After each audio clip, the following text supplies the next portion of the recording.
सी अगर क्योंकि हम लोग तीनों चीजों से फेमिलियर है, कास्ट से, रिलीजन से, जेंडर से, ये तीनों बातों से फेमिलियर है, बट इसके पीछे की कॉज को पहले समझ लेते हैं। कभी भी जब हम बात करते हैं डिफरेंट कास्ट का, तो इसका कुछ अगर फंडामेंटल रीजन है तो वो है इकोनॉमिक एक्टिविटी। क्या है?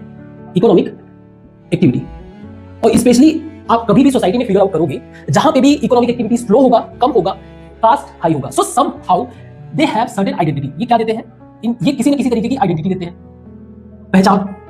तो जैसे कि कास्ट की बात करें, बहुत सारे कास्ट होते हैं, कोई ब्राह्मण है, क्षत्रिय है ना, वैश्य है, शूद्र है, इस तरीके से कास्ट में डिवाइड है। पर उसका मेन कॉज होता है इकोनॉमिक एक्टिविटी। और ये क्यों स्ट्रांग होगा, कहीं तो क्यों वीक होगा, उसका मैंने रीजन बता दिया। जैसे फॉर एग्जांपल आप विलेज को देखो, किसी विलेज में आप जाओगे, वहां पर इकोनॉमिक एक्टिविटी ना के बराबर होता है। तो किसी भी जो लोग वहां पे रह रहे हैं, उनके पास चांस नहीं रहता कि किसी नए तरीके की एक्टिविटी करके अपनी पहचान बनाएंगे। तो वो अपनी पुरानी आइडेंटिटी को एक्सट्रैक्ट करेंगे जो कास्ट के फॉर्म में। बट यही अगर आप सिटी में चले जाओ, सिटी एरिया में people indulge in economic activity, लोग इकोनॉमिक एक्टिविटी में बहुत ज्यादा इंडल्ज है। तो जहां पे कास्ट मायने रखता है, कास्ट मायने रखता है, यहां पर यही क्लास में बदल जाता है। Class means rich and poor.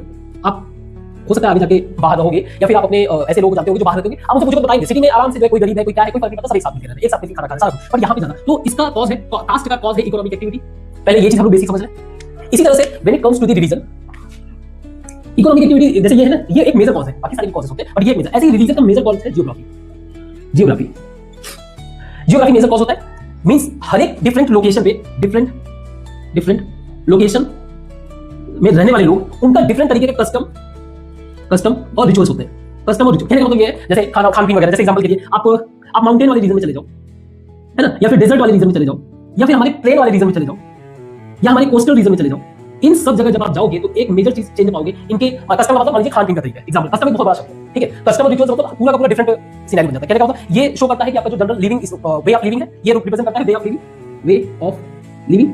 और ये रिप्रेजेंट करता है रिचुअल, ये रिप्रेजेंट करता है उन लिविंग, उस मेथड को आप कैसे फॉलो कर रहे हो, द वे यू एग्जीक्यूट उसको कैसे आप कर रहे हो। जैसे पूजा पाठ एक रिचुअल है, तो अगर आप जैसे रिचुअल्स में मान लीजिए हम लोग ले लेते हैं, जैसे हम लोग जहां पे रहते हैं इंडिया में, यहाँ पर ज्यादातर लोग जो डेथ करते हैं उनको जलाया जाता है। रीजन ये है, ये जो रिचुअल जलाने का है वो इसलिए है क्योंकि यहाँ पे पेड़ पौधे बहुत ज्यादा है। वहीं अगर आप डेजर्ट एरिया में चले जाओगे तो यही दफनाने का रीजन। तो डिफरेंट लोकेशन पे डिफरेंट कस्टम एंड रिचुअल्स होते हैं।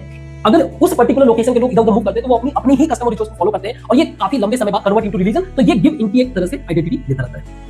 ये भी एक तरह से आइडेंटिटी, ये भी एक तरह से आइडेंटिटी दे रहा है, ये भी एक तरीके से आइडेंटिटी दे रहा है। Getting my point? Now when it comes to the gender, अब ये ध्यान से आप समझना। जेंडर यूजुअली हम लोग जो जनरल प्रोस्पेक्ट समझते हैं मेल एंड फीमेल, जेंडर का मतलब यही है ना। पर आपको ये समझना पड़ेगा, ये जो जेंडर का कांसेप्ट है, जो जेंडर की आइडेंटिटी है, ये जो मेल फीमेल है, इट्स अ बायोलॉजिकल डिफरेंस, है ना। बट जेंडर बायोलॉजिकल डिफरेंस को नहीं शो करता है, नो। जेंडर रिप्रेजेंट करता है उस सोसाइटी का, किसी भी सोसाइटी का परसेप्शन।